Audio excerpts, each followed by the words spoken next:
What exercises do you recommend for creating a dialogue between my inner family? How often should I practice this technique? Okay. Here's what I actually recommend that you do. Let's take this away from how can I practice this? How can I do this theoretically and actually do it in real life? So anytime that you have to make a decision, and whether you're aware of it or not, you're making about 34,000 decisions in any one day.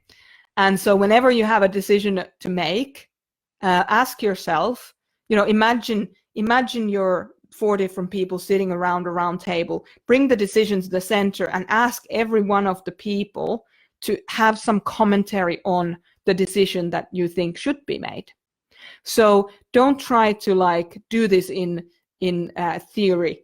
Actually grab a question and practice doing it. So you have to slow down your decision making a little bit to do this, but I promise you it'll be worth it in the end. You just become fluent in hearing each one of your 4 people within and how they view the decision that has to be made, and then you can make the decision according to what's actually best for you and for others.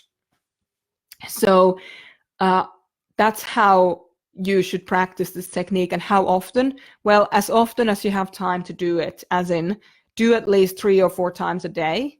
But if you have the opportunity to do it more often, then definitely do it more often. Do it whenever you absolutely can. You'll just get faster and faster at it, and soon you'll start making really good decisions. So I hope that answers that question. I do that with most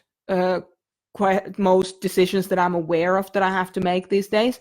But I especially do it if something traumatic has happened, or if something, that is triggering has happened. So for example, the other day we had floods here, and I just happened to see, I opened all the gates so that the horses could get on higher ground. But I just happened to see the riverbank broke, and the horses were stuck on the wrong side of the where the water started flowing in. And so I went to get them. I drove home real quick, ran down the paddock, got some food for the horses, and I brought them out to the higher ground. Now they all followed the oldest horse that I have, Missy, except for poor Splashy, who's a pony.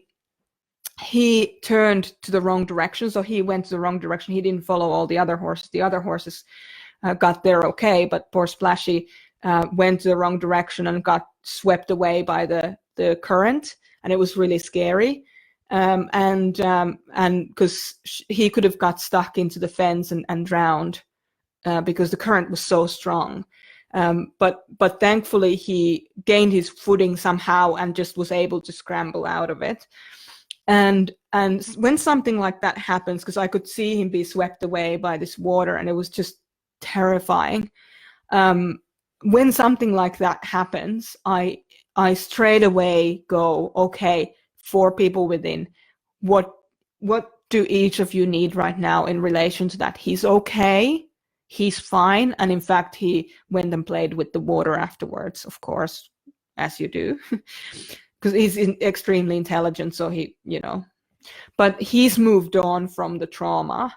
Now, what do I need to do to move on from the trauma as well, so that I don't bring this baggage into my relationship with Splashy?